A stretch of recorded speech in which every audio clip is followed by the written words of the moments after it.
Penyihir jenius. Bab 216. Mereka akan datang untuk kita. Cory menyipitkan matanya. Andrea berkata dengan ekspresi muram, naga laut dalam dan para siren sama-sama menganggap wilayah laut dalam sebagai wilayah mereka sendiri dan tidak akan pernah mengizinkan orang luar masuk. Menyerang kapal adalah hal biasa bagi mereka, dan 3 pulau buatan kita yang sedang dibangun juga sering diganggu oleh mereka. Begitu, kata Sherman sambil tersenyum tipis. Sepertinya tetangga-tetangga ini tidak menyukai kita. Cory berkata dingin, pukul mereka beberapa kali dengan keras, dan mereka akan dengan sendirinya mengerti siapa yang tidak boleh mereka ganggu. Tagana dan Feremin, yang berdiri di samping, sudah tampak tak sabar untuk mencoba. Melihat itu, Sherman tersenyum dan berkata, "Kalau begitu, mari kita semua mengerahkan seluruh kemampuan dan bertarung. Ini akan menjadi kesempatan bagus untuk mengumpulkan informasi tentang kekuatan para siren." Seluruh tim secara implisit dipimpin oleh Sherman. Begitu dia berbicara, keempat anggota lainnya tentu saja tidak keberatan dan mulai bersiap untuk berperang. Andrea ragu apakah akan memanggil golem adamantin dari kabin juga, tetapi karena Sherman dan kelima orang lainnya tidak berbicara, dia tidak membahasnya. Hiu pemburu kepala sangat cepat di dalam air dan dengan cepat mendekati perahu. Lebih dari selusin putri duyung membuka mulut mereka dan bernyanyi, lagu-lagu merdu mereka langsung menyebar ke seluruh lautan di sekitarnya, dan gelombang aneh menyelimuti seluruh kapal dalam sekejap. Para siren yang tersisa dengan cepat memanjat sisi kapal. Tangan dan ekor ular mereka tampaknya memiliki kemampuan yang mirip dengan pengisap gurita, membuat proses pendakian mereka sangat fleksibel dan lancar. Ini adalah taktik yang umum digunakan oleh para siren untuk menghadapi kapal. Pertama, gunakan nyanyianmu untuk membuat makhluk-makhluk di kapal terperangkap dalam ilusi, sehingga mereka tidak dapat bergerak. Kemudian, manfaatkan kesempatan ini untuk naik ke kapal dan hadapi makhluk-makhluk di dalamnya dengan mudah. Mereka telah menggunakan taktik yang sama berkali-kali, dan setiap kali mereka meraih kesuksesan yang cukup besar. Namun kali ini, sesuatu yang tak terduga terjadi. Ketika para siren melompat ke geladak, mereka tidak melihat mangsa yang diharapkan, yang tampak kosong, melainkan beberapa manusia yang mengamati mereka dengan penuh minat. Tatapan mata mereka seolah mengisyaratkan bahwa mereka adalah mangsa yang terjebak dalam lingkaran. Sebelum sirene sempat bereaksi, manusia-manusia itu mengangkat tangan mereka, dan detik berikutnya, rentetan rudal magis yang deras menyapu dari segala arah. Selusin lebih petugas keamanan yang berdiri di depan langsung dihujani peluru. Mantram-mantram aneh kemudian keluar dari mulut manusia-manusia itu. Pada saat itu, para siren akhirnya tersadar dan menyerbu musuh mereka dengan jeritan. Ilusi para siren tidak berpengaruh pada murid penyihir tingkat 3. Artil, Fleming, dan Tajana semuanya telah mengonsumsi obat penenang sebelumnya, sama sekali mengabaikan nyanyian dan teriakan di telinga mereka. Karena ilusi andalan mereka tidak lagi efektif, kekuatan tempur para siren sangat berkurang. Mereka babak belur sebelum sempat mendekati Sherman dan yang lainnya. Hanya dalam 3 atau 4 tarikan napas, setengah dari hampir 100 monster laut siren yang menyerbu ke geladak telah terbunuh. Seekor siren yang tampaknya adalah pemimpinnya mengeluarkan teriakan tajam, melompat, menghindari rudal sihir yang datang, dan mengayunkan trisulannya dengan ganas ke arah Sherman. Ujung tombak yang tajam melesat menembus udara dengan suara melengking dan meledak, menciptakan efek yang benar-benar menakjubkan. Namun sedetik kemudian, sesosok hantu cakar raksasa berwarna abu-abu muncul begitu saja, menembus tubuh siren seperti hantu. Siren itu bahkan tidak sempat berteriak sebelum jatuh ke tanah, tak bergerak dan tak bernyawa. Melihat pemimpin mereka telah terbunuh, para siren akhirnya ketakutan dan melompat ke laut, menunggangi pemburu kepala dan melarikan diri bersama rekan-rekan mereka yang menunggu di bawah. Namun tak lama kemudian, mereka terkejut ketika menyadari bahwa para murid penyihir telah berhasil menyusul mereka. Baik menggunakan mantra levitasi maupun mengaktifkan benda-benda magis, Sherman dan para sahabatnya terbang tinggi di langit, tanpa henti mengejar para siren dan terus-menerus merenggut nyawa mereka dengan mantra. Hanya ketika tersisa 5 monster laut siren, Sherman memberi isyarat kepada semua orang untuk berhenti, mengucapkan mantra tidur untuk membuat mereka pingsan, dan kemudian menggunakan tangan penyihir untuk membawa mereka kembali ke kapal. "Penjarakan mereka dan interogasi mereka saat kita kembali ke Teluk," kata Sherman. "Baik, Yang Mulia." Andrea menundukkan kepalanya sedikit, benar-benar yakin. Hari ini dia benar-benar menyaksikan kekuatan seorang murid penyihir. Hanya dengan 5 orang, mereka mengalahkan lebih dari 100 monster laut siren, hampir memusnahkannya. Kekuatan ini sungguh menakutkan. Tidak heran jika Lady Carolina sangat memuji orang itu. Jika bahkan murid penyihir saja sekuat ini, seberapa kuatkah para penyihir legendaris yang konon jauh lebih kuat daripada murid penyihir? Setelah pertempuran berakhir, Sherman dan anak buahnya memutuskan untuk mengakhiri pengamatan lapangan mereka dan memutar kapal untuk kembali ke rumah. Perjanjian tersebut mendirikan 5 negara kota di Rainbow Bay, yang terletak dalam bentuk lengkung di tepi teluk, menghadap ke laut. Terletak di pusat kota, White Bay City adalah pusat komando untuk mengoordinasikan eksplorasi Laut Pelangi dan juga merupakan negara kota di bawah yurisdiksi Andrea. Setelah kembali ke White Bay City, Sherman dan rekan-rekannya segera mulai menginterogasi para siren. Siren mahir dalam ilusi dan memiliki daya tahan tinggi terhadap pesona dan hipnosis. Pada akhirnya, Andrea sendirilah yang menyiksa kelima siren tersebut hingga hampir mati dan mengalami gangguan mental, sebelum Cory dan Sherman akhirnya berhasil mendapatkan informasi yang mereka inginkan dari para siren. Jadi, apakah kamu mendapatkan sesuatu dari mereka? Begitu Sherman dan Cory kembali ke ruang sidang, Atil tak sabar untuk bertanya. Kami berhasil mendapatkan beberapa jawaban. Ekspresi Sherman agak aneh. Para siren itu mengatakan bahwa alasan mereka mampu mempelajari teknik pertempuran itu dan meningkatkan kekuatan ilusi mereka adalah karena mereka menerima wahyu ilahi. Wahyu ilahi. Atil dan Fleming tak kuasa saling memandang dengan kebingungan. Ekspresi Tajana berubah saat dia mengingat apa yang terjadi di kota laba-laba. Apakah ini berarti para siren juga menerima anugerah dari para dewa? Atil mengerutkan kening dan berpikir. Sherman menggelengkan kepalanya, kurasa ada sesuatu yang mencurigakan di sini. Meskipun itu adalah wahyu ilahi, para siren itu belum pernah menyaksikan mukjizat itu sendiri, dan mereka juga belum pernah menerima ketetapan ilahi apapun. Satu-satunya orang di seluruh klan siren yang pernah menerima apa yang disebut wahyu ilahi adalah pemimpin klan mereka. Semua metode untuk mengembangkan keterampilan bertarung dan ilusi juga diturunkan kepada anggota klan melalui pemimpin klan. Itu memang agak aneh. Atil sedikit mengerutkan kening. Secara umum, semakin taat dan teguh iman seorang penganut, semakin besar manfaat yang dapat diperoleh Tuhan darinya. Cara terbaik untuk meningkatkan iman orang percaya adalah dengan menunjukkan mukjizat dan memberikan kuasa. Para siren belum pernah menyaksikan keajaiban apapun, dan bahkan apa yang disebut pemberian kekuatan itu hanya berupa pengajaran keterampilan bertarung dan teknik ilusi, sehingga para siren harus mengembangkan kemampuan mereka sendiri. Cara pemberian kekuasaan ini terlalu sederhana dan tidak berhias. Jika itu bukan Tuhan yang sebenarnya, maka seseorang sedang menyamar sebagai Tuhan, kata Cory tiba-tiba. Semua orang terkejut. Menyamar sebagai dewa. Apa tujuannya? Hanya untuk mengendalikan sirene.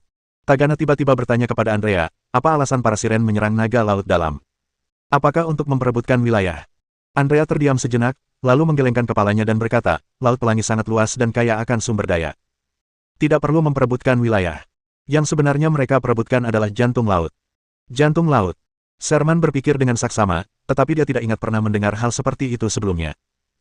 Andrea menjelaskan, jantung laut adalah esensi samudera, yang mewarisi ketenangannya. Ia memiliki kekuatan untuk mengusir monster laut dan menenangkan badai serta tsunami. Selama jantung laut ditempatkan di tengah wilayah laut tersebut dapat menjadi pemukiman yang damai dan makmur, tanpa perlu khawatir diserang monster laut atau dilanda bencana. Secara umum, semakin banyak hati laut yang dimiliki oleh sebuah klan laut, semakin luas wilayah kekuasaannya, dan semakin mudah bagi klan tersebut untuk tumbuh dan berkembang. Oleh karena itu, Gana Laut Dalam dan Siren sering bertarung satu sama lain untuk merebut hati laut milik masing-masing. Setelah mendengar penjelasan Andrea, semua orang takjub. Aku tak pernah membayangkan ada hal-hal menakjubkan seperti ini di dunia ini. Fleming tak kuasa menahan desahannya, lalu ekspresinya tiba-tiba berubah. Jika kita bisa mendapatkan jantung laut dan menaruhnya di kapal, kita tidak perlu khawatir tentang badai dan serangan monster laut. Andrea tersenyum dan berkata, secara teori, itu benar, tetapi jika demikian, semua ras laut akan bertarung mati-matian untuk menyerang kapal-kapal dan merebut jantung laut, karena semua ras laut dapat merasakan jantung laut. Jangan remehkan daya tarik Heart of the Sea bagi komunitas kelautan. Feremin tersenyum canggung. Setelah berdiskusi cukup lama, tidak ada yang bisa menemukan solusi. Melihat hal ini, Sherman mengambil keputusan, saya akan mengatur dan melaporkan masalah wahyu ilahi kepada guru. Bagaimana menangani masalah ini terserah guru.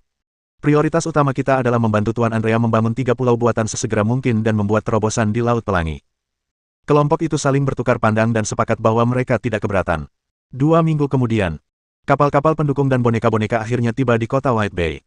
Selain Legiun Golem yang menyertainya, para ksatria sihir juga mengawal perbekalan tersebut. Yang mengejutkan Sherman, pemimpinnya tak lain adalah Sen, komandan ksatria sihir saat ini. Sen, mengapa kau secara pribadi mengawalnya? Lord Sherman, sudah lama sekali. Sen membungkuk kepada Sherman sebelum tersenyum dan menjelaskan. Ada tim khusus dalam tim pendukung ini, dan saya ikut serta untuk memeriksa situasinya.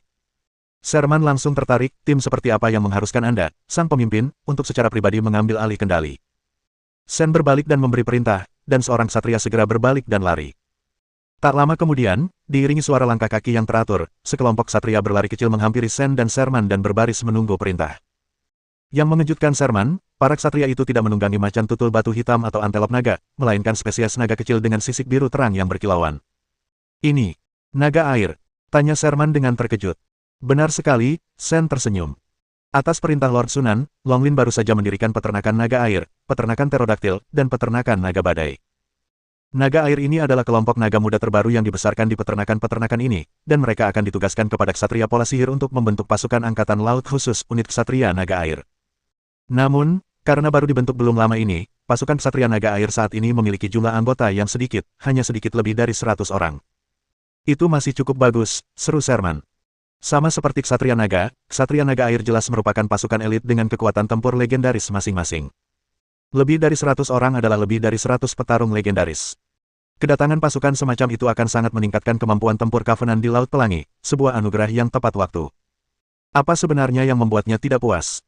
Sherman kemudian pergi ke pelabuhan Teluk untuk memeriksa kapal-kapal yang datang untuk memberikan dukungan. Atil dan Tagana sudah berada di pelabuhan, dengan penuh rasa ingin tahu mengamati kapal-kapal. Yang mengejutkan Sherman, ia mengira kapal-kapal ajaib yang dikembangkan oleh Starlight Academy akan berukuran sangat besar, tetapi ketika ia benar-benar melihatnya, ia mendapati bahwa kapal-kapal itu hanya sedikit lebih besar daripada kapal laut biasa. Mereka nyaris tidak berhasil mengejar beberapa kapal laut besar. Berbeda dengan kapal-kapal lain, kapal-kapal ini seluruhnya terbuat dari logam, dengan permukaannya ditutupi oleh rune-rune magis misterius yang berkilauan dengan cahaya metalik dingin di bawah sinar matahari, membuat mereka tampak seperti binatang baja raksasa yang bertengger di pelabuhan. Andrea benar-benar tercengang. Ini adalah pertama kalinya dia melihat kapal yang seluruhnya terbuat dari logam.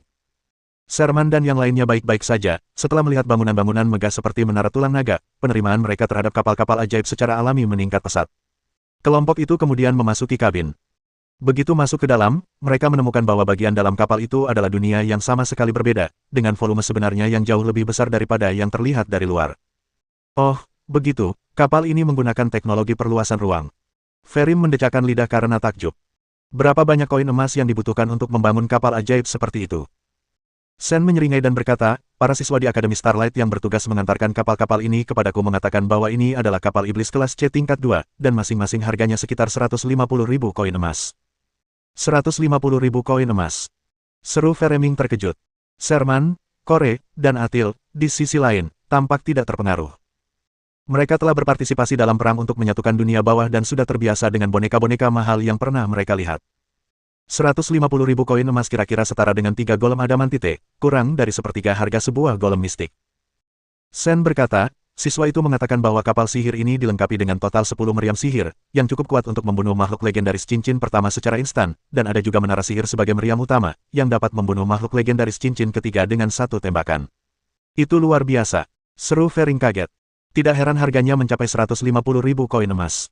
Atil tertawa, sepertinya itu menggunakan banyak batu ajaib. Tagana tiba-tiba bertanya, kau bilang ini kapal sihir level 2C, apakah itu berarti ada kapal sihir level yang lebih tinggi lagi? Sen mengangguk dan berkata, benar, kapal iblis memiliki 3 tingkat secara total. Kapal sihir kelas 1 tingkat terendah adalah kapal kecil yang menekankan kemampuan manuver, memprioritaskan kelincahan dan kecepatan. Di atas adalah kapal-kapal sihir tingkat kedua, semuanya kapal berukuran sedang dengan kemampuan serangan jarak jauh yang kuat dan kemampuan untuk mengangkut sejumlah pasukan. Tingkat tertinggi adalah kapal sihir tingkat 3. Akademi Starlight memang belum membangun yang asli, tetapi menurut mereka, fitur paling signifikan dari kapal sihir tingkat ini adalah kemampuannya untuk terbang. Kemampuan terbang. Mata beberapa murid penyihir yang hadir berbinar-binar. Jika kapal bisa terbang, akan jauh lebih mudah bagi mereka untuk berlayar di laut, dan pada dasarnya mereka tidak perlu lagi khawatir diserang oleh monster laut. Jika didukung lebih lanjut oleh kemampuan serangan jarak jauh yang kuat, maka kapal ini akan menjadi benteng laut yang tak terkalahkan. Sayang sekali. Seandainya kita memiliki 3 kapal sihir tingkat 3, yang ditempatkan di atas 3 pulau buatan, apa yang perlu kita takuti dari naga dan siren laut dalam? Kita bisa membunuh sebanyak yang mereka datang. Keluh Fering. Semua orang setuju. Sherman bertanya, berapa banyak kapal iblis yang dikirim kali ini secara total? 12 kapal sihir kelas 1 dan 3 kapal sihir kelas 2. Sherman mengangguk diam-diam. Dengan dukungan kapal-kapal ajaib ini, baik pertahanan pulau-pulau buatan maupun eksplorasi dan navigasi di laut akan jauh lebih mudah, dan kita tidak akan lagi pasif seperti sebelumnya. Saat berkeliling dan mengobrol, rombongan tersebut tanpa sadar tiba di depan pintu sebuah kabin. Sen menunjuk ke kabin dan berkata, boneka pendukung yang baru ada di dalam. Bab 217. Jenis boneka baru. Semua orang penasaran setelah mendengar hal ini. Fleming adalah orang pertama yang tidak dapat menahan diri dan melangkah maju untuk membuka kabin. Dengan desisan, pintu-pintu logam itu terbuka ke kedua sisi, memperlihatkan pemandangan di dalam kabin. Di aula yang luas, deretan boneka raksasa berdiri tak bergerak dalam formasi persegi yang rapi, menciptakan kesan keindahan yang berirama. Boneka-boneka ini tampak seperti gurita logam, dengan lebih dari selusin tentakel panjang yang melingkar di sekitar tubuh mereka yang membengkak, ujungnya tajam, berbentuk kerucut, dan berkilauan dengan cahaya dingin seperti pisau. Boneka berbentuk gurita. Sherman merasa bahwa hal itu tidak terduga sekaligus sangat logis. Laut Pelangi adalah rumah bagi monster laut mirip gurita, yang bentuk guritanya sangat cocok untuk pergerakan di bawah air. Selain itu, tentakel-tentakel tersebut jelas menunjukkan bahwa kekuatan serangan mereka tidak boleh diremehkan. Dapat dikatakan bahwa bentuk gurita adalah salah satu bentuk terbaik yang menggabungkan gerakan bawah air dan agresivitas. Di sini terdapat total 500 golem gurita, masing-masing dengan kekuatan tempur legendaris cincin pertama. Selain itu, ada 10 golem gurita elit dengan kekuatan tempur legendaris cincin kedua. Dua kapal sihir tingkat 2 lainnya juga memiliki jumlah boneka yang sama. Terdapat total 1.500 golem gurita dan 30 golem gurita elit. Sherman mengangguk diam-diam. Jumlah ini sudah mencukupi untuk kebutuhan saat ini. Setelah ketiga pulau buatan itu dibangun, pabrik golem dapat dibangun, dan jalur produksi golem gurita dapat dipindahkan ke pulau-pulau tersebut untuk memproduksi golem secara massal di lokasi. Pada saat itu, tidak akan ada kekurangan pasukan. Karena bantuan sudah tiba, jangan tunda lagi dan segera berangkat ke pulau buatan itu hari ini. Menara penyihir, di dalam perkebunan. Sunan menggunakan sihirnya untuk memanipulasi cairan khusus yang menggabungkan logam dan permata langka, dengan hati-hati menggambar garis-garis terakhir di tanah. Saat pola-pola tersebut berpotongan membentuk lingkaran tertutup, seluruh susunan sihir itu memancarkan cahaya keperakan, menghasilkan aura yang tak terlukiskan dan aneh. Selesai. Sunan menghela napas lega, senyum tersungging di wajahnya. Lingkaran sihir untuk perkebunan telah digambar. Yang tersisa hanyalah menanam tanaman ajaib. Dari segi lingkungan pertumbuhan, perkebunan menara penyihir, dengan konsentrasi partikel energi yang lebih tinggi dan keberadaan lingkaran sihir, jelas lebih baik daripada distrik hutan naga 2. Satu-satunya keunggulan dari yang terakhir adalah luas wilayahnya yang besar. Tanaman ajaib langka dapat dipindahkan ke perkebunan, sedangkan tanaman dengan nilai relatif lebih rendah sebaiknya disimpan di zona hutan naga 2. Sunan berbalik dan melambaikan tangan kepada Tia, yang sedang berjalan tidak jauh dari situ. Tia. Setelah mendengar panggilan Sunan, Ratu Peribunga yang anggun dan cantik itu segera terbang dengan gembira. Sunan, apakah kamu sudah menyelesaikan pekerjaanmu? Ya, lingkaran sihirnya sudah dibuat. Hampir selesai setelah tanaman-tanaman ajaib dipindahkan.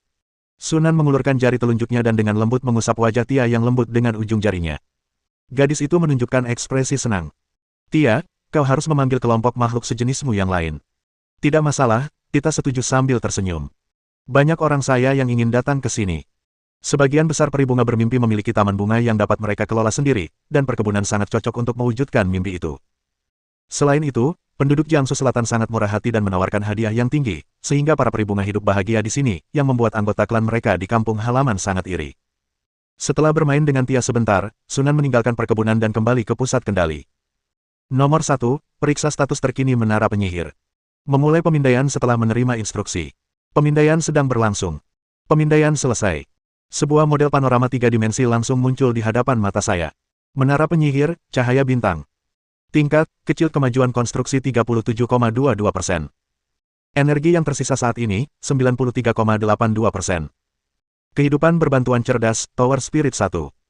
Fasilitas, kolam elemen kecil ditingkatkan, sistem transfer energi kristal pusat, area perumahan, area gudang, kemajuan konstruksi 76,22%, area eksperimen, area latihan, kemajuan konstruksi 46,91%, area meditasi, area penanaman. Pelayan, golem tanah liat X130. Perangkat pelindung, medan energi pelindung terkunci, kecil. Perlengkapan tempur, tidak ada. Prosesnya berjalan relatif lancar. Sunan mengangguk diam-diam. Medan energi pelindung dari kunci mistik juga telah tercipta. Selanjutnya, kita dapat mempertimbangkan untuk menciptakan lebih banyak lagi untuk sintesis. Kumpulan elemennya tetap sama. Saat ini berada di +1 peningkatan dan masih dapat disintesis. Perencanaan tata ruang baru selesai setengahnya, dan banyak area yang masih belum rampung. Perlu disebutkan bahwa Sunan baru-baru ini menciptakan menara sihir. Kumpulan pertama komponen latihan digunakan untuk melengkapi kapal ajaib tersebut. Dia berencana untuk mensintesis ciptaan-ciptaan selanjutnya dan kemudian memasangnya di menara penyihir. Situasi saat ini di benua Starlight sedemikian rupa sehingga benua tersebut tidak mampu mengumpulkan sumber daya untuk memproduksi meriam plasma dan meriam pulsa. Bahkan jika senjata-senjata itu diproduksi, cadangan elemen yang kecil tidak akan mampu menanggung konsumsi energi dari kedua senjata tersebut. Sunan menggelengkan kepalanya. Selain meriam pulsa, bahkan meriam plasma tingkat rendah pun merupakan konsumen energi yang sangat besar. Dia memperkirakan bahwa bahkan kumpulan elemen yang ditingkatkan +1 hanya akan cukup untuk menembakkan 2 meriam plasma. Meriam plasma dan meriam pulsa terlalu canggih untuk menara penyihir kecil. Peralatan tersebut biasanya ditemukan di menara penyihir berukuran sedang dan besar. Menara penyihir kecil dapat dilengkapi dengan meriam penghancur maksimal. Namun, meskipun tidak dapat dilengkapi dengan meriam plasma dan meriam pulsa, kekuatan menara sihir dan meriam disintegrasi dapat ditingkatkan melalui sintesis. Meskipun ada masalah peningkatan konsumsi energi akibat peningkatan daya tembak, hal ini dapat diatasi dengan memperkuat kumpulan elemen juga. Setelah berbagai percobaan dan uji daya tembak sebenarnya, Sunan akhirnya menentukan jumlah menara sihir yang akan disintesis adalah 5. Menara sihir yang disintesis dari jumlah ini memiliki kekuatan sekitar 7 hingga 8 kali lebih besar daripada versi aslinya. Sunan meminta gadis boneka untuk membantu dalam percobaan tersebut, tetapi hasilnya adalah gadis boneka mengalami luka parah pada tembakan pertama. Seandainya bukan karena inti rune ajaib yang menyerap sebagian besar kekuatan bombardir, gadis mistik itu mungkin sudah hancur menjadi besi tua. Kekuatan ini hampir setara dengan meriam penghancur. Sunan menghela napas panjang. Bahkan penyihir penguapan tingkat 1 pun akan terluka parah jika terkena beberapa pancaran sinar dari menara sihir, jika tidak sampai tewas. Namun, harga yang harus dibayar untuk peningkatan daya yang sangat besar ini adalah konsumsi energi juga melonjak hingga sekitar 4 kali lipat dari jumlah semula. Sunan memperkirakan bahwa hanya dengan memperkuat kumpulan elemen hingga mendekati tingkat menengah, ia mampu menanggung biaya penggunaan menara sihir sebagai senjata biasa. Itulah tepatnya yang ingin dia lakukan, itulah sebabnya dia membatasi jumlah unit menjadi 5. Terus meningkatkan menara sihir tentu akan meningkatkan kekuatannya, tetapi akan kehilangan fungsinya sebagai senjata konvensional. Adapun persenjataan kelas atas, dia berencana untuk meningkatkan meriam penghancur. Karena ini versi yang benar-benar baru, mari kita sebut saja Spell Turret tipe 2. Sunan memutuskan untuk pertama-tama melengkapi menara penyihir dengan 100 menara meriam mantra tipe 2, dan kemudian menambahkan lebih banyak lagi sesuai kebutuhan. Barang ini saja harganya lebih dari 15 juta koin emas. Namun, keuntungannya juga sangat jelas, daya tembak menara penyihir cahaya bintang jauh melebihi sebagian besar menara penyihir kecil. Jika dilengkapi dengan meriam penghancur yang ditingkatkan secara sintetis, daya tembaknya mungkin tidak akan kurang dari menara penyihir berukuran sedang. Setelah kita berhasil menyelesaikan menara sihir, kita bisa mulai meneliti meriam disintegrasi. Dan masalah Legiun Golem dan Golem tingkat tinggi belum terselesaikan. Desain boneka tingkat tinggi yang saat ini dimiliki Sunan adalah Golem Adamantite dan boneka mistik. Yang pertama dapat ditingkatkan ke level legendaris cincin ketiga dan dapat berfungsi sebagai boneka utama Legiun Golem Menara Penyihir. Tidak perlu khawatir tentang sumber material adamantit magis. Masalahnya adalah yang terakhir. Secara umum, menara penyihir kecil dilengkapi dengan golem tingkat tinggi setara penyihir formal sebagai formasi pertempuran terakhir. Dengan kata lain, boneka-boneka ini setidaknya harus mencapai tingkat kekuatan tempur seorang penyihir penguapan tingkat pertama. Misteri Puppet Girl jelas sangat cocok dengan persyaratan ini. Masalahnya adalah biaya pembuatan boneka mistik terlalu tinggi.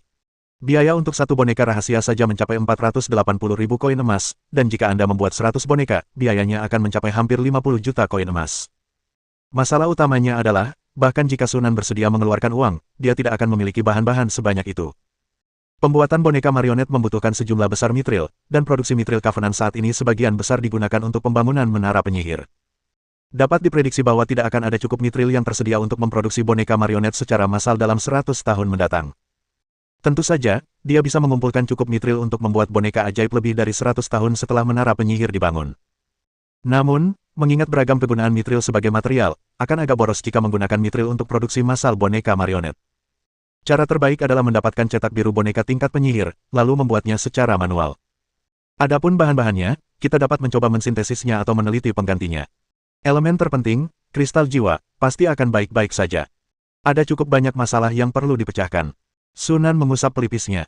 Membangun menara penyihir di dunia gurun elemental dan alam semesta yang terkunci memang merupakan tugas yang melelahkan dan memakan waktu. Namun, masalah-masalah ini berhenti menjadi masalah jika dibandingkan dengan manfaat yang didapat setelah selesainya pembangunan menara penyihir.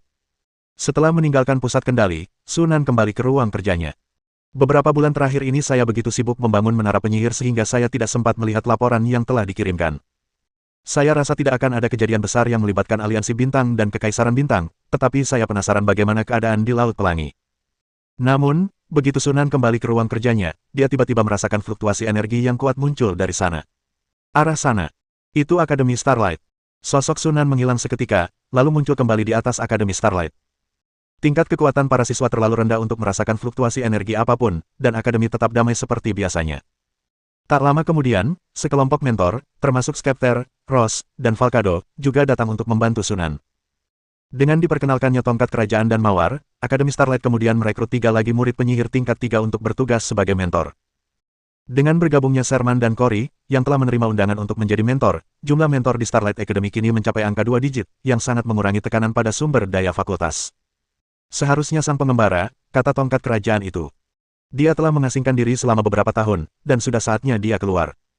Ross berkata, sepertinya transformasi semi-elementalnya berhasil. Benar saja, tak lama kemudian, sesosok muncul di langit dan terbang dengan cepat menuju tempat semua orang berada. Itu adalah seorang pelancong yang sudah lama tidak saya temui. Dibandingkan sebelum masa pengasingannya, aura sang pengembara lebih tenang, namun juga membawa energi yang halus dan bersemangat, seperti hutan yang rimbun. Ketika orang itu berhenti dan melayang di udara, seolah-olah mereka telah menyatu dengan seluruh dunia. Ini adalah tanda keberhasilan semi-elementalisasi. Selain itu, dilihat dari auranya, sang pelancong jelas memilih elemen kayu. Selamat, kata Sunan sambil tersenyum. Yang lain kemudian menyadari apa yang sedang terjadi dan maju untuk menyampaikan ucapan selamat mereka. Sang pelancong, dengan wajah berseri-seri penuh sukacita, membalas ucapan terima kasih satu persatu. Setelah bertukar beberapa basa-basi, Fakardo dan yang lainnya pun pergi, hanya menyisakan Sunan, Ross, dan Skepter, yang lebih mengenal sang pelancong. Bagaimana perasaanmu? Tanya Ross dengan mata berbinar. Dia berencana untuk menempuh jalur semi-elemental selanjutnya, dan pengalaman sang penjelajah mungkin bisa memberikan beberapa wawasan baginya. Sang penjelajah tidak menyembunyikan apapun dan berkata dengan jujur, ini sangat bagus. Persepsi dan kontrol partikel energi berbasis tumbuhan telah meningkat secara signifikan. Peningkatan spesifik dalam umur masih belum jelas, tetapi pasti akan mencapai 40 atau 50 tahun. Di antara banyak jalur semi-elementalisasi, elemen kayu memiliki peningkatan umur pakai terbesar karena sifat-sifatnya. Dengan kata lain, pilihan jalur semi-elemen harus sesuai dengan konstitusi fisik seseorang. Jika tidak sesuai dengan konstitusi fisik seseorang, kemungkinan kegagalannya sangat tinggi. Jika tidak, sebagian besar calon penyihir mungkin akan memilih elemen kayu. Sang pelancong juga cukup beruntung, karena konstitusi tubuhnya kebetulan cocok dengan elemen kayu. Namun, setelah menjadi makhluk setengah elemen, aku samar-samar merasakan semacam batasan. Sepertinya jika aku melangkah lebih jauh, aku akan menyentuh semacam batas, kata pengembara itu sambil mengerutkan kening. Itu adalah batasan yang impos oleh lingkungan benua Starlight. Sunan menjelaskan permasalahan batas atas konsentrasi partikel energi. Setelah mendengar itu, ketiga pelancong tersebut tiba-tiba menyadari apa yang sedang terjadi. Tidak heran para penyihir dari 1000 tahun yang lalu pergi. Sungguh tak tertahankan untuk tinggal di sini. Tidak hanya itu, tetapi di lingkungan ini, kultivasi seorang penyihir juga akan 2 kali lebih sulit dan setengah lebih efektif. Ross tak kuasa menahan diri untuk melirik Sunan. Dia sama sekali tidak bisa memahami tingkat kekuatan Sunan, dan dia juga tidak tahu tingkat kekuatan apa yang telah dicapainya. Sunan selalu tampak terlalu sulit dipahami baginya, dan tindakannya selalu tak terduga. Mungkin Sunan memiliki cara untuk mengatasi lingkungan yang keras di benua Starlight. Setelah mengobrol sebentar, Sunan kembali ke menara penyihir. Setelah sang pengembara berhasil mencapai semi-elementalisasi, Ross jelas sangat ingin mencobanya juga. Saya memperkirakan bahwa dia juga akan segera mengasingkan diri. Dan sebagian besar waktu mereka akan memilih elemen kayu. Faktanya, semi-elementalisasi para murid penyihir hampir tidak terpengaruh dibandingkan dengan ksatria elemen. Lagi pula, tidak ada batasan jenis partikel energi yang dapat diserap oleh murid penyihir melalui meditasi. Sebaliknya, ksatria elemen hanya dapat meningkatkan kekuatan mereka dengan menyerap jenis partikel energi tertentu, yang menuntut batas atas konsentrasi partikel energi yang lebih tinggi dan membuat mereka lebih rentan terhadap batas konsentrasi partikel energi di benua cahaya bintang. Inilah mengapa Sunan menyarankan agar Kyi memilih jalur ksatria garis keturunan. Kembali ke ruang kerjanya, Sunan duduk dan mulai membaca laporan tersebut. Laporan Kekaisaran Bintang terutama menyangkut kemajuan pelaksanaan reformasi. Karena kurangnya urat batu ajaib, Sunan menolak gagasan untuk mempromosikan teknologi energi sihir, tetapi kemudian, ia mencetuskan ide untuk mempopulerkan teknologi energi sihir sekunder yang menggunakan batu sihir sekunder sebagai sumber energi. Hanya dia yang dapat mensintesis batu sihir, tetapi murid penyihir tingkat 2 atau 3 dapat menciptakan batu sihir yang lebih rendah kualitasnya. Meskipun jumlahnya tidak cukup untuk memasok seluruh benua, pasokan dalam skala kecil masih memungkinkan. Jadi, dia langsung memberikan cetak biru teknologi energi sihir kepada Akademi Starlight, dan meminta mereka untuk mengembangkan teknologi energi sihir sekunder yang sesuai berdasarkan cetak biru tersebut. Karena kompatibel dengan versi sebelumnya, kemajuan penelitiannya cukup cepat. Baru 3 bulan yang lalu, sebuah mesin bertenaga sihir yang didukung oleh batu sihir sekunder lahir. Mesin hemat energi ini agak mirip dengan mesin pembakaran internal, tetapi dengan tingkat pemanfaatan energi yang lebih tinggi, dan dapat diterapkan di banyak bidang produksi. Namun, karena jumlah batu sihir sekunder yang terbatas, mesin kekuatan sihir saat ini hanya dipromosikan dan digunakan di wilayah ibu kota kekaisaran. Meskipun begitu, ini tetap merupakan awal yang baik. Seiring bertambahnya jumlah murid penyihir di Akademi Starlight, produksi batu sihir sekunder juga akan meningkat dari tahun ke tahun, yang menyebabkan popularisasi bertahap teknologi energi sihir sekunder, perluasan cakupan aplikasinya, dan terciptanya lebih banyak produk energi sihir sekunder. Bab 218. Benua cahaya bintang adalah batas bawah aliansi bintang. Semakin tinggi batas bawahnya, semakin baik aliansi bintang dapat berkembang. Setelah dengan cepat meninjau laporan dari Kekaisaran Bintang, Sunan kemudian mengambil laporan dari Akademi Cahaya Bintang. Laporan pertama adalah tentang kapal ajaib. Pengembangan kapal ajaib itu diperintahkan oleh Sunan sendiri. Ini bukan hanya tentang mengembangkan Laut Pelangi. Ini juga tentang mempersiapkan masa depan ketika aliansi bintang menaklukkan alam lain dan kemungkinan akan menghadapi pertempuran laut. Sistem klasifikasi 3 tingkat sudah cukup untuk benua cahaya bintang. Sunan mengangguk puas. Starlight Academy saat ini sedang berupaya mengembangkan kapal sihir level 3. Kemungkinan akan membutuhkan waktu cukup lama sebelum kapal tersebut dapat diproduksi dan digunakan secara praktis. Meskipun kapal sihir level 3 dapat dibuat melalui sintesis, Sunan tidak berniat untuk melakukannya. Lagi pula, biaya sintesis jauh lebih tinggi daripada biaya pembuatan secara buatan. Jika kita akan membangun angkatan laut, jelas lebih baik jika diproduksi secara manual. Biarkan pihak kampus melakukan penelitian sendiri. Dia tidak selalu bisa melakukan semuanya sendiri. Setelah meninjau laporan dari Starlight Academy, hanya laporan dari Star Alliance yang tersisa. Isu utamanya adalah kemajuan pengembangan Rainbow Sea. Namun, setelah membaca laporan itu, Sunan tak kuasa menahan ekspresi anehnya. Wahyu ilahi. Sunan tampak berpikir. Penghalang dimensi belum dipulihkan, sehingga para dewa di luar tidak dapat memperluas jangkauan mereka ke benua cahaya bintang. Ratu Laba-Laba sebelumnya adalah pengecualian. Dia mampu menyusup ke benua cahaya bintang melalui pohon iblis kegelapan di hutan hitam. Mungkinkah ada pohon iblis kegelapan lain di Laut Pelangi? Ini mungkin saja terjadi, tetapi kemungkinannya sangat kecil. Sebaliknya, Sunan lebih yakin bahwa apa yang disebut wahyu ilahi hanyalah kedok oleh makhluk tertentu, yang menggunakannya untuk memanipulasi monster laut siren demi mencapai tujuan tertentu. Itu sangat menarik. Mata Sunan berkedip. Kota bintang jatuh terletak di dalam Laut Pelangi, dan secara kebetulan, apa yang disebut wahyu ilahi terjadi di Kota Pelangi. Hal ini membuatnya sulit untuk tidak menghubungkan keduanya. Terlepas dari apakah keduanya terhubung atau tidak, dan terlepas dari apakah itu dewa sungguhan atau bukan, dia tidak dapat membiarkan pihak lain menimbulkan masalah di wilayahnya. Kebenaran akan terungkap setelah pemimpin para siren ditangkap dan diinterogasi. Setelah mengambil keputusan, Sunan langsung menyetujui laporan tersebut dan mengirim seseorang untuk menyampaikannya ke Rainbow Bay. Tepat ketika perintah Sunan dikirim ke Rainbow Bay, perang antara Covenant dan Ocean Clan telah pecah. Tepat pada hari kapal ajaib dan boneka gurita tiba di Rainbow Bay, Sherman dan anak buahnya memimpin bala bantuan ke pulau buatan tersebut. Karena ketiga pulau buatan itu berjauhan, setelah beberapa diskusi, kelompok tersebut memutuskan untuk menetap terlebih dahulu di salah satu pulau, yaitu pulau dengan kemajuan pembangunan tercepat, yang disebut Pulau Karang. Nama tersebut berasal dari terumbu karang berwarna-warni yang terletak 4 atau 5 km dari pulau itu. Karang pelangi adalah material langka yang dapat digunakan untuk membuat ramuan. Ini juga merupakan alasan utama mengapa Covenant memilih untuk mereklamasi lahan di dekatnya, sehingga memudahkan pengumpulan karang pelangi. Dalam rencana Covenant, Pulau Coral diperkirakan akan mencakup area seluas 1.500 hingga 2.000 km persegi. Namun, karena gangguan dari monster laut naga dan siren di dasar laut, Pulau Karang baru berhasil direklamasi kurang dari 200 km persegi hingga saat ini. Semua setuju untuk menyelesaikan pembangunan Pulau Coral terlebih dahulu, kemudian memulai pembangunan dua pulau lainnya. Setelah Pulau Karang selesai dibangun, pasukan Golem dapat bergerak masuk dan membangun sistem pertahanan yang komprehensif. Pada saat itu, bahkan jika naga dan siren menyerang lagi, mereka tidak akan keluar tanpa cedera. Karena jumlah kapal sihir pendukung terbatas, akan lebih baik untuk memusatkan pasukan untuk menjaga satu pulau daripada menyebar mereka ke 3 pulau yang berbeda. Dengan cara ini, ketika menghadapi serangan musuh, kita tidak akan dipaksa untuk bertahan secara pasif. Kita dapat melancarkan serangan balik. Pertimbangan mereka terbukti benar. Pada hari kelima setelah bala bantuan tiba di Pulau Coral, naga dan siren menyerang lagi.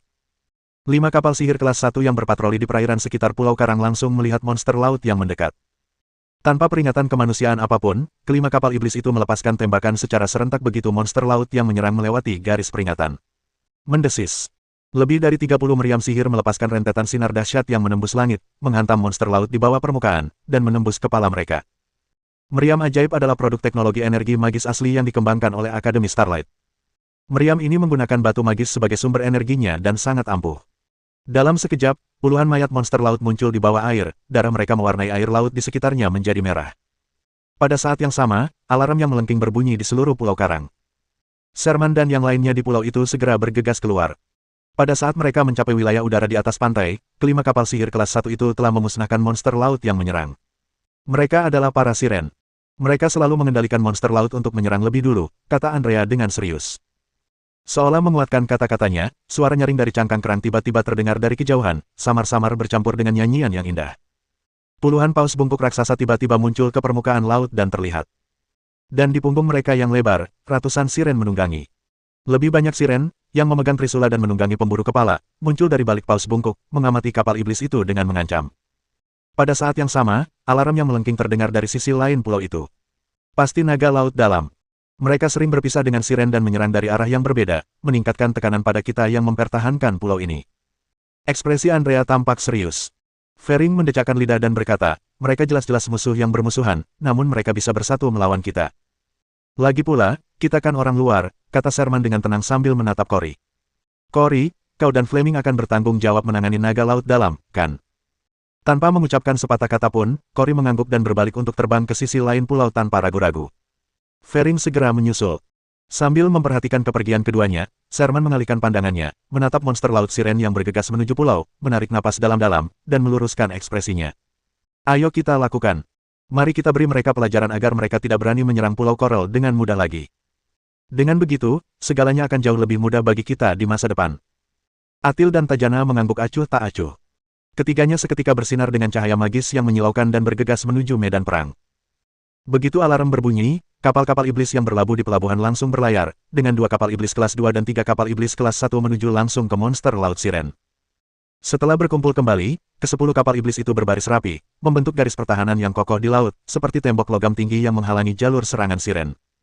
Ketika sirene melancarkan serangannya, mereka pertama kali disambut dengan rentetan tembakan artileri. Di masa lalu, ketika para siren menyerbu pulau itu, mereka akan diserang dengan serangan jarak jauh seperti busur dan anak panah serta sihir. Namun, dengan tubuh besar paus bungkuk sebagai perisai, serangan jarak jauh ini tidak dapat membunuh mereka secara efektif. Mereka berencana menggunakan trik yang sama lagi, tetapi apa yang terjadi selanjutnya benar-benar membuat mereka lengah. Ke-10 kapal iblis itu memiliki total 68 meriam sihir. Hanya dengan satu salvo, mereka menghujani ketiga paus bungkuk di bagian depan dengan lubang-lubang, dan darah mereka menyembur keluar seperti air mancur, seketika mengubah area sekitarnya menjadi lautan merah. Jika hanya itu masalahnya, paus bungkuk masih bisa mengandalkan jumlah mereka untuk menahan tembakan artileri dan mendekati kapal iblis tersebut. Namun, saat meriam utama dari 2 kapal sihir tingkat 2 mulai menembak, mimpi ini dengan cepat hancur. Berdengung. 2 sinar tebal seketika melintasi jarak lebih dari 1000 meter, menembus kepala paus bungkuk dan keluar dari ekornya, meninggalkan semburan darah merah menyala yang menyilaukan. Monster laut yang perkasa ini, yang seharusnya berada di puncak rantai makanan laut, langsung terbunuh tanpa perlawanan sedikitpun. Dengung, dengung. Kedua menara sihir itu menembak setiap 5 atau 6 detik, melepaskan pancaran cahaya yang tanpa henti merenggut nyawa paus bungkuk. Rentetan tembakan artileri ganda menghantam, dan jaring sinar yang rapat saling berjalin, meliputi area laut di depan kapal iblis itu, mengubah hamparan air sepanjang 1000 meter ini menjadi zona kematian. Dalam waktu kurang dari 2 menit, lebih dari 30 paus bungkuk musnah, bangkai mereka yang berlumuran darah mengapung di laut. Bunyi sirene itu juga menelan korban ratusan jiwa. Para siren yang tersisa akhirnya berhasil menembus zona kematian dan mencapai kapal iblis, tetapi ketika mereka melihat ke atas ke arah raksasa logam besar di depan mereka, yang sebesar gunung, mereka merasa tak berdaya. Ketuk-ketuk-ketuk.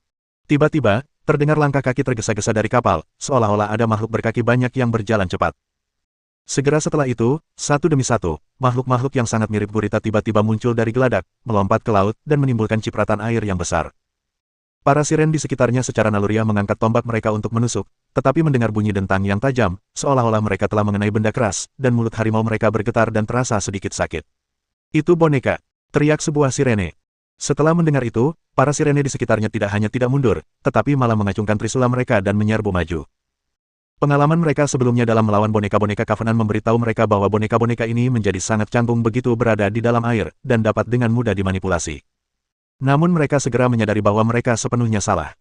Banyak sekali tentakel gelap yang muncul dari dalam air, bergerak begitu cepat sehingga para siren tidak sempat bereaksi.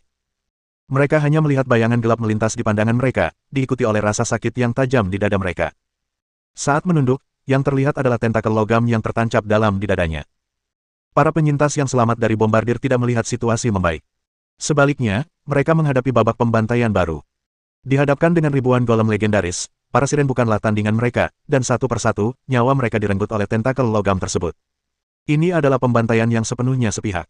Suara sirene itu dengan cepat meredam dan tersebar ke segala arah. Namun tak lama kemudian mereka menyadari bahwa jalur pelarian mereka terblokir. Sekelompok satria manusia yang menunggangi makhluk eksotis mirip naga entah bagaimana berputar di belakang mereka, menghalangi jalan keluar mereka. Para ksatria, setelah meminum ramuan pernapasan bawah air, menunggangi naga air dan mulai memburu para siren di laut. Di ketinggian langit, Sherman, Artil, dan Tajana secara khusus menargetkan para siren elit yang tampaknya paling kuat. Dari awal serangan para siren hingga akhir perang, seluruh proses berlangsung kurang dari 10 menit.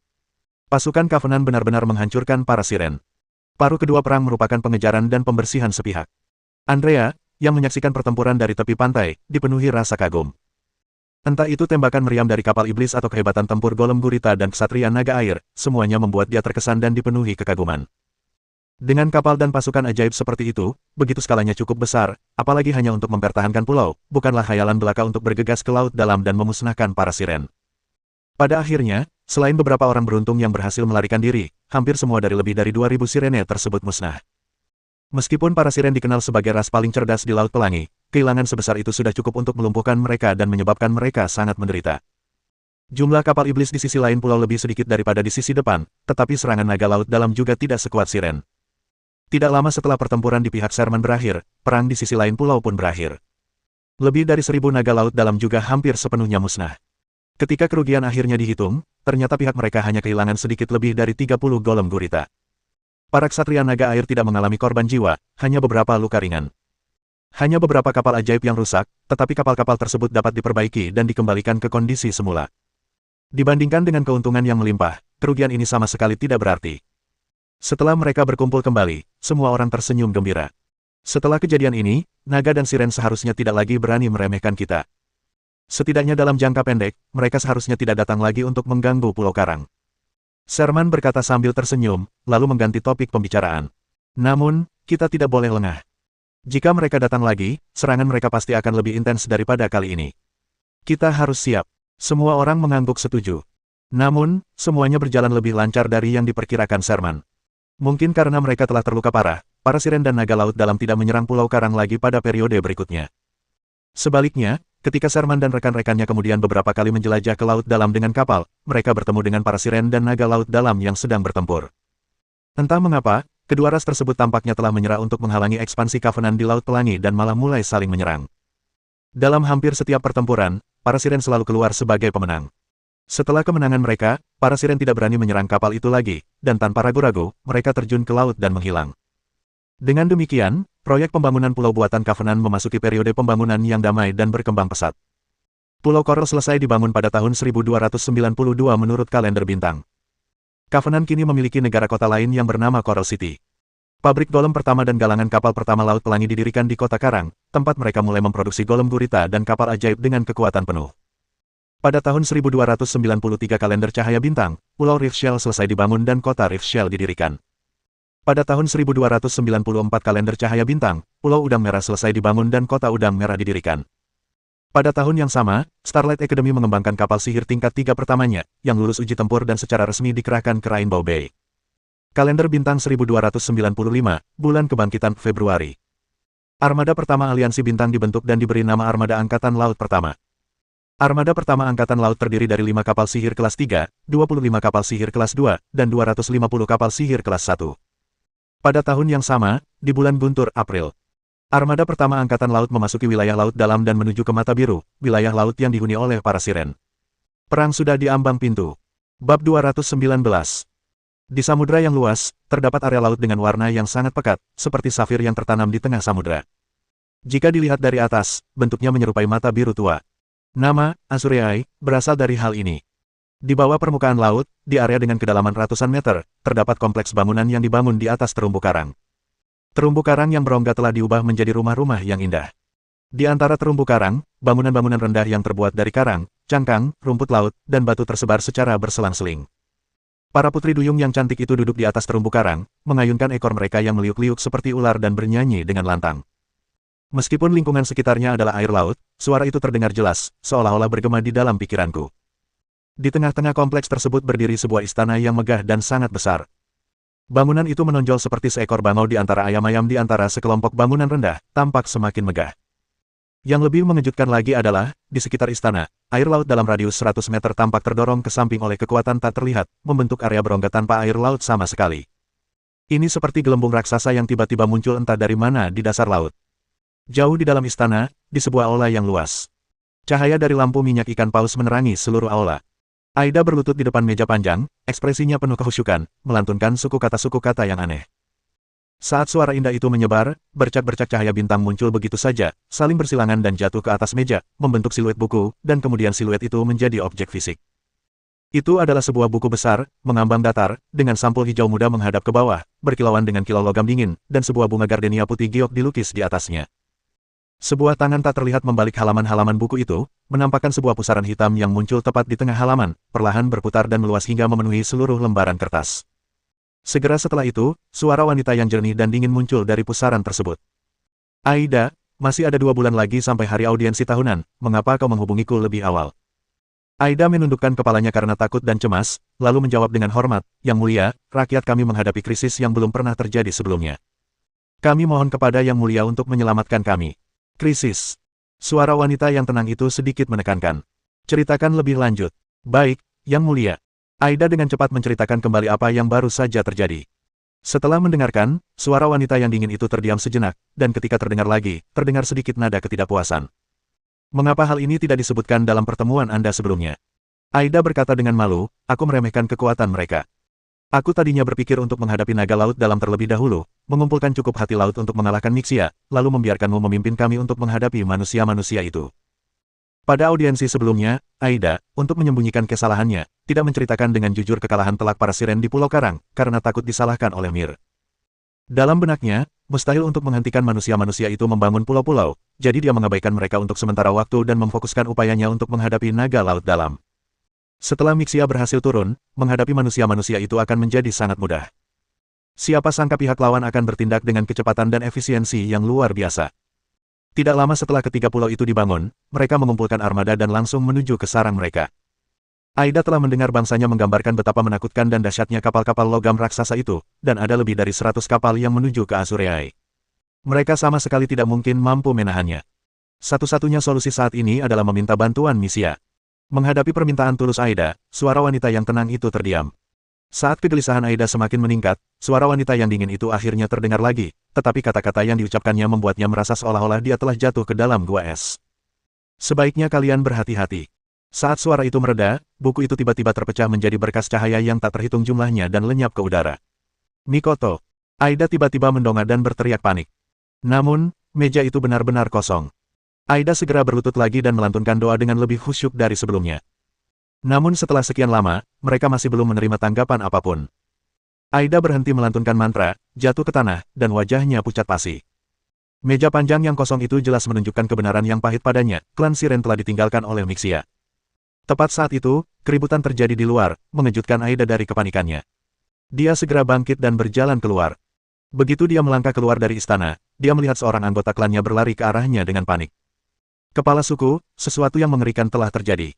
Manusia-manusia itu menyerang. Wajah Aida langsung pucat pasi. Pada saat itu, dia benar-benar mengerti apa artinya kemalangan datang berpasangan. Angin kencang bertiup melintasi lautan luas.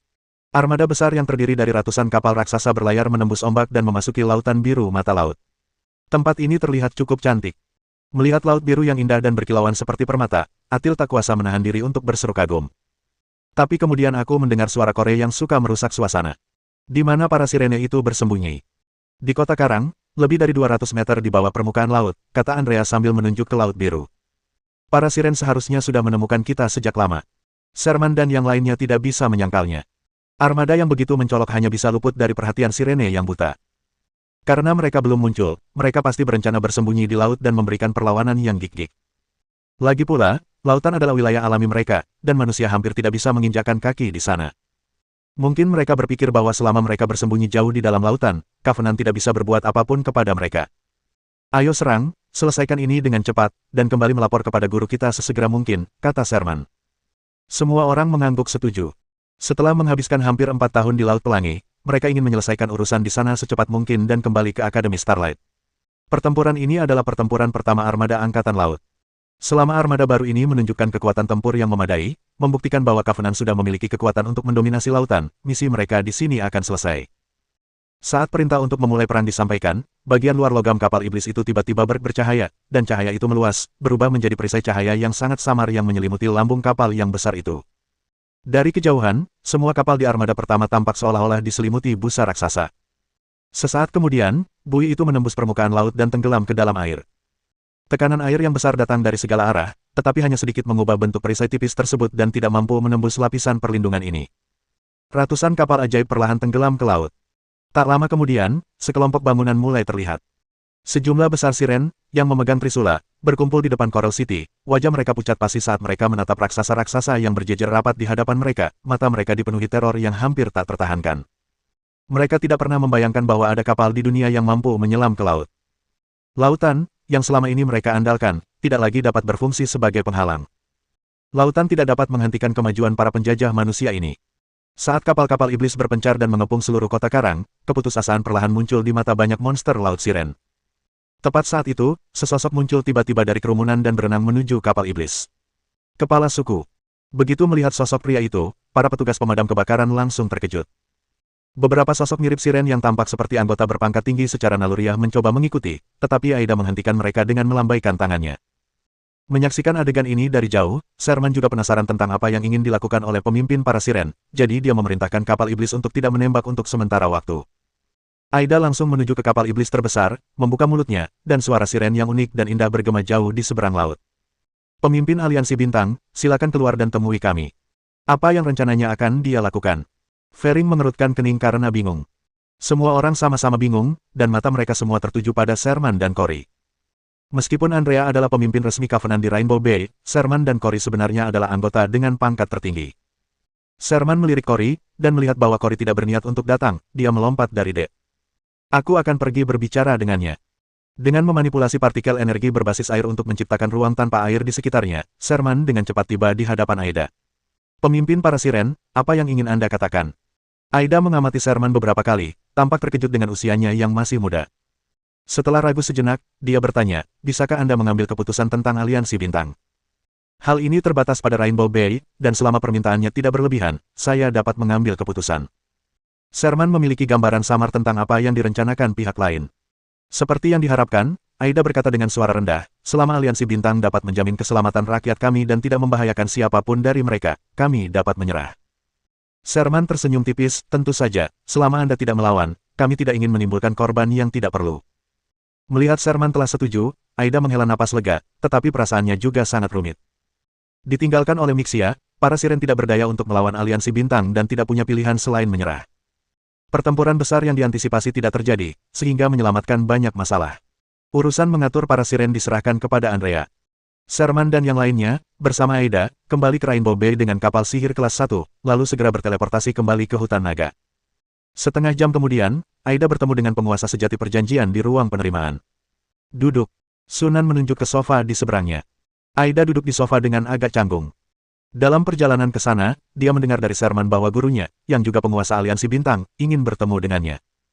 Setelah benar-benar melihatnya secara langsung, indera aura sang putri duyung yang tajam membuatnya merasakan tekanan kuat yang terpancar darinya. Yang lebih mengejutkan dan membingungkannya adalah bahwa rasa penindasan ini tampaknya agak mirip dengan yang dialami Mixia. Apakah para siren benar-benar disukai oleh para dewa?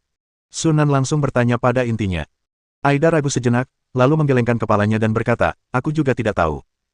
Sebelum kedatangan armada Star Alliance, dia memiliki keyakinan yang teguh pada Mixia, sangat percaya bahwa Mixia adalah dewa legendaris dan berkah bagi klan sirennya. Namun, para dewa haruslah maha kuasa. Apakah dewa yang meninggalkan para pengikutnya tanpa ragu-ragu ketika mereka menghadapi krisis benar-benar bisa disebut dewa? Aida dipenuhi kebingungan dan keheranan. Melihat perubahan ekspresi Aida dan mengingat penyerahan diri siren, Sunan segera menebak kebenarannya dan memperlihatkan senyum penuh makna. Sepertinya kau telah ditinggalkan oleh dewa itu. Sebelum Aida sempat berbicara dengan ekspresi muram, dia mengganti topik pembicaraan. Ceritakan padaku tentang perjumpaanmu dengan dewa itu. Aida menghela napas dan mulai berbicara dengan suara rendah. Kemunculan dewa itu sudah ada sejak 50 tahun yang lalu. Dalam pertempuran besar melawan naga laut dalam, naga tiba-tiba menyerang, menciptakan gelombang dan badai yang mengalahkan naga laut dalam, memungkinkan siren, yang berada di ambang kehancuran, untuk bertahan hidup dan membalikkan keadaan pertempuran. Ketika Aida dengan tulus berterima kasih padanya dan menanyakan namanya, orang lain itu mengaku sebagai Dewi Lautan yang telah disegel puluhan ribu tahun yang lalu dan baru saja terbangun. Karena Putri Duyung itu adalah pengikutnya sebelum bertemu dengan anjing laut, dia turun tangan untuk membantu ketika dia terbangun dan melihat Putri Duyung itu akan dibantai oleh naga laut dalam. Setelah mendengar itu, Sunan langsung menyadari bahwa yang disebut Dewi Laut itu pasti palsu. Belum lagi, tidak pernah ada Dewi Laut di benua berbintang, bahkan jika ada, mereka pasti sudah ditangkap oleh penyihir dari alam lain. Jika memang demikian, maka penyihir itu tidak mungkin meninggalkan material berharga seperti itu di benua cahaya bintang ketika dia pergi 1000 tahun yang lalu. Sekalipun kita mundur selangkah dan berasumsi bahwa hal seperti itu benar-benar terjadi, dan bahwa memang ada Dewi Laut yang disegel di suatu tempat di benua berbintang, saat ini tidak ada pengikut Dewi Laut di benua tersebut. Tanpa kepercayaan dan persembahan dari para pengikutnya, dia tidak dapat menyerap kekuatan kepercayaan. Jadi bagaimana dia bisa mendapatkan kembali kekuatannya dan bangkit? Menyerap dari dimensi lain. Itu bahkan lebih mustahil, karena benua Starlight masih berada di bawah blokade dimensi. Meskipun pikirannya berkecamuk, Sunan tetap tenang di luar dan terus mendengarkan cerita Aida. Awalnya, Aida juga skeptis. Saat Dewi Laut memberikan keterampilan bertarung yang luar biasa kepada para siren, mengajari mereka kemampuan ilusi yang lebih kuat, dan juga mengajari mereka cara membudidayakan banyak tanaman langka, keraguan Aida perlahan menghilang, dan dia secara bertahap mulai percaya bahwa pihak lain adalah Dewi Laut yang sebenarnya, dan memberikan kepercayaan penuhnya. Setelah itu, Dewi Lautan mengeluarkan dekret, memerintahkan mereka untuk mengumpulkan hati laut, dengan mengatakan bahwa selama cukup banyak hati laut terkumpul, dia dapat turun dalam wujud suci dan memimpin para siren untuk mendominasi Laut Pelangi. Mengumpulkan jantung laut. Ekspresi berpikir terlintas di mata Sunan. Heart of the Sea adalah material yang sangat langka yang dapat digunakan untuk membuat barang-barang magis atau ramuan berharga, seperti ramuan elemen air. Yang terakhir adalah ramuan berharga yang dibutuhkan banyak penyihir saat melakukan transformasi elemen. Namun selain itu, dia tidak mengetahui apapun lagi tentang jantung laut, dan dia juga tidak mengerti tujuan dari apa yang disebut Dewi Laut yang mengumpulkan jantung laut. Jadi, kau belum pernah melihat wajah asli mereka? Tidak. Aida menggelengkan kepalanya. Nixia mengatakan bahwa dia baru saja terbangun dan kekuatannya sedang lemah. Dia hanya bisa terbangun dalam waktu singkat setiap tahun, jadi dia mengatur audiensi tahunan. Dan setiap kali, dia muncul di hadapanku dalam bentuk sebuah buku. Bab 220. Kota Bintang Jatuh tampaknya kita tidak akan bisa mendapatkan informasi yang lebih akurat lagi dari para siren. Sunan sedikit kecewa. Satu-satunya hal berharga yang bisa dipetik adalah konfirmasi bahwa pihak lain sama sekali bukanlah seorang dewa. Sebaliknya, cara pria itu memperlakukan para siren lebih mirip dengan cara seorang penyihir memperlakukan mereka. Meskipun begitu, Sunan tidak terlalu peduli. Para siren telah menyerah, dan naga laut dalam sendirian dan tidak mampu menahan serangan gencar. Tidak lama lagi mereka akan dikalahkan oleh kekuatan militer Covenant. Pada saat itu, sebagian besar Heirs of the Rainbow Sea akan berada di bawah kendali Star Alliance. Jika sosok misterius itu menginginkan sejumlah besar Heirs of the Sea, dia akhirnya akan menghubungi Star Alliance lagi. Setelah mendapatkan informasi yang diinginkannya, Sunan kehilangan minat untuk melanjutkan percakapan. Dia menghibur Aida sejenak, lalu menyuruhnya dikirim kembali ke Rainbow Bay.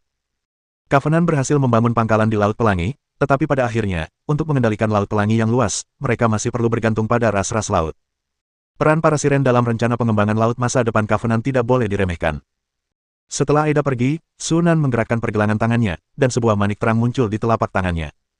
Mutiara pelebur matahari juga merupakan kunci untuk menemukan kota Bintang Jatuh. Menurut Falcado, hari kemunculan Falling Star City akan tiba dalam 1 bulan lagi. Berdasarkan pola sebelumnya, Falling Star City akan ada selama 3 bulan sebelum menghilang.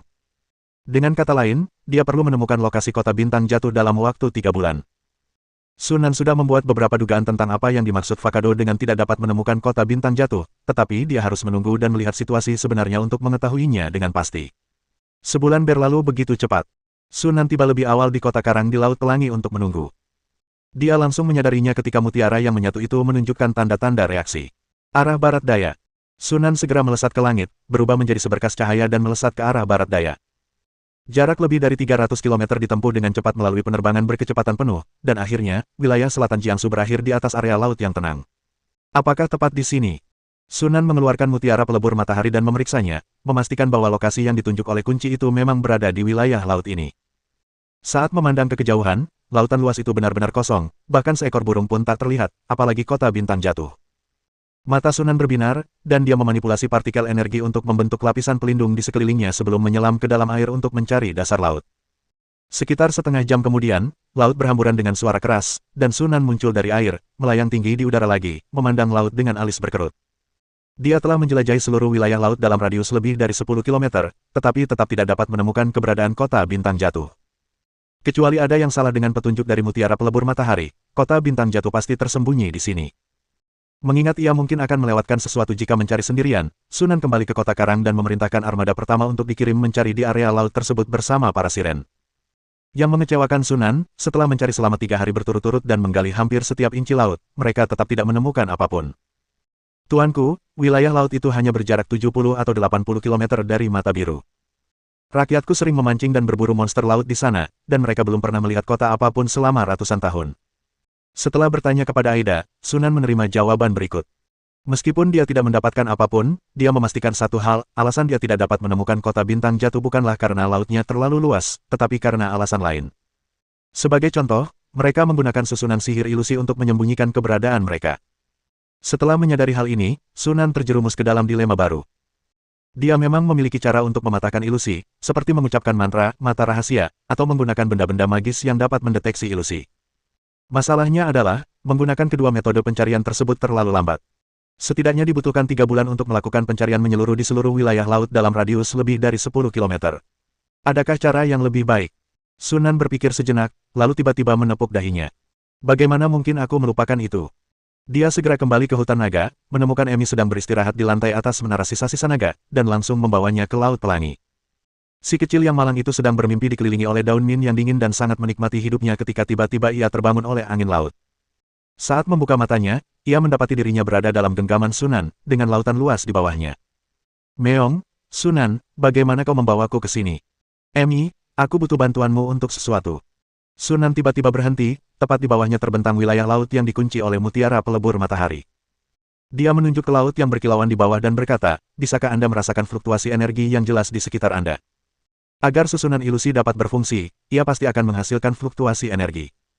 Dia hampir tidak bisa merasakan fluktuasi energi sekecil apapun di lautan luas itu, tetapi Emi bisa. Kemampuannya untuk merasakan partikel energi adalah sesuatu yang bahkan dikagumi oleh para penyihir formal. Fluktuasi energi. Apa yang kau cari, Meong? Kota Bintang Jatuh. Kota Bintang Jatuh, salah satu dari 3 garis keturunan penyihir besar. Meong, aku pernah mendengarnya. Begitu mendengar bahwa mereka sedang mencari kota Bintang Jatuh, Emi langsung bersemangat, memanjat ke bahu Sunan dan mulai merasakan fluktuasi energi di sekitarnya. Meong, tidak ada yang seperti itu di sekitar sini. Sunan mengangguk dan mulai terbang perlahan mengelilingi laut, dari lingkaran luar ke lingkaran dalam, tanpa melewatkan area manapun. 10 menit kemudian, Emi tiba-tiba berteriak. Tepat di sini, di bawah air, Meong. Semangat Sunan bangkit, dan dia mengaktifkan perisai energinya, menyelimuti Emi di dalamnya sebelum terjun ke laut. Aku merasakan fluktuasi energi, sedikit lebih jauh ke bawah, kata Emi dengan tegas. Sunan segera mengeluarkan sebuah permata dan menjentikkannya, yang berubah menjadi bola cahaya berwarna oranye merah seukuran bola basket yang melayang di atas kepalanya. Teknik pencerahan. Mantra cincin 0 tingkat terendah, ketika diucapkan oleh penyihir yang berkualifikasi, memiliki efek yang jauh lebih kuat, menerangi area sekitar 100 meter seolah-olah di siang hari. Setelah menuruni ketinggian lebih dari 300 meter, Emi akhirnya berbicara sambil menunjuk ke depan. Ini dia, Meong. Sunan memanipulasi bola cahaya berwarna jingga merah untuk digerakkan, dan cahaya terang menerangi dasar laut yang gelap secara detail, tetapi tidak ada apapun di sana kecuali beberapa bebatuan. Aneh sekali, Meong. Aku jelas merasakan fluktuasi partikel energi. Emi meletakkan kedua cakarnya yang gemuk di sisi kepalanya, tampak bingung. Kemungkinan besar itu disembunyikan oleh ilusi. Sunan segera menggunakan teknik mata rahasia miliknya. Mantra lingkaran ketiga ini dapat melihat aura magis. Meskipun tidak dapat melihat langsung menembus ilusi seperti mata kebenaran, mantra ini terkadang dapat digunakan untuk mencari objek yang tersembunyi dan memiliki fluktuasi partikel energi. Saat seberkas cahaya biru yang menyeramkan melintas di mata Sunan, sebuah pintu buram dengan cepat muncul di pandangannya. Bertemu. Senyum bahagia muncul di wajah Sunan. Pintu di depan kami tingginya 2 meter dan lebarnya sekitar 1 meter, hanya cukup untuk dilewati 2 orang berdampingan. Jika Anda menggunakan mata rahasia untuk mencari secara perlahan, menemukan pintu sekecil itu di lautan yang luas dan gelap akan memakan waktu yang sangat lama. Tanpa ragu, logam cair berkilauan menyembur dari tubuh Sunan, dengan cepat membentuk kerucut sepanjang 2 meter dengan ujung yang berkilauan dengan cahaya dingin. Kemudian, benda itu melesat seperti bola meriam, menghantam pintu yang tidak jauh dari situ. Di dunia sunyi laut dalam, riak gelombang kejut, yang terlihat dengan mata telanjang, menyebar ke segala arah dari titik tumpukan. Laut tampak berguncang, dan tanah yang terkena gelombang kejut langsung ambles, menciptakan kawah besar sedalam 5 atau 6 meter dan berdiameter lebih dari 100 meter. Bebatuan di sekitarnya hancur dan remuk dalam sekejap, mengubah air di sekitarnya menjadi keruh. Dalam sekejap, laut dalam radius beberapa ratus meter tampak mengalami ledakan dahsyat, dan butuh waktu lama untuk secara bertahap kembali tenang. Namun Sunan dan Emi menghilang tanpa jejak. Begitu paku perak menembus pintu, Sunan telah menuntun Emi melewati pintu dan tiba di ruangan di baliknya. Lalu ia melihat sebuah kota yang seputih giok. Kota ini terletak tenang di atas gunung hitam besar berbentuk kerucut terbalik, berputar searah jarum jam dengan kecepatan yang sangat lambat. Di pusat kota, sebuah struktur spiral menjulang tinggi berdiri megah, seperti jarum tajam yang menembus langit dan mengawasi seluruh kota. Dalam penglihatan mata rahasia, ribuan rune magis yang mempesona menyembur keluar dari puncak menara spiral seperti tetesan air, secara otomatis menyatu dan tersusun menjadi 7 pita panjang, bercahaya, dan berwarna-warni yang saling berjalin dan menyelimuti seluruh kota. Apakah ini kota Bintang Jatuh? Sungguh megah. Emi menatap kota di hadapannya dengan mata terbelalak. Mata Sunan juga dipenuhi rasa terkejut.